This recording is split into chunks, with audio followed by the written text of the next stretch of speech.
بسم اللہ الرحمن الرحیم۔ آج کل کچھ نوجوان نکر جو ہے یعنی گھٹنوں کے اوپر پہن کر وہ چلتے ہیں، تو آیا اس سے شرمگاہ بھی واضح ہوتی ہے؟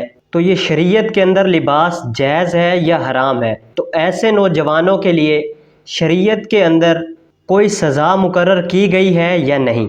دیکھیے، اس کا جواب یہ ہے کہ مرد کا ناف سے لے کر گھٹنے تک یہ تمام کا تمام جو بدن ہے عورت یعنی شرمگاہ ہے، اور بدن کے اس حصے کا ہمیشہ کے لیے پردے میں رکھنا یہ واجب ہے۔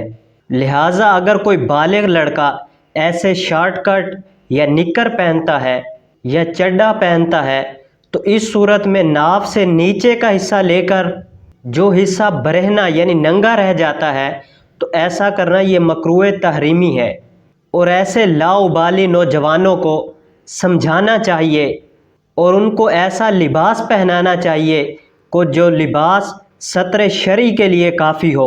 اور اگر وہ سمجھانے سے بھی باز نہیں آ رہے تو اس صورت میں جو حاکم ہوگا اس کو چاہیے کہ وہ اسے تعزیر یعنی سزا دے۔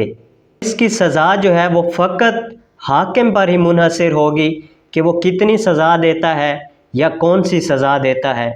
تو دعا ہے اللہ عز و جل ہمیں، ہمارے گھر والوں اور ہمارے معاشرے کو صحیح معنوں میں شریعت کے مطابق زندگی گزارنے کی توفیق و عظیم عطا فرمائے۔ وآخر دعوانا ان الحمد للہ رب العالمین۔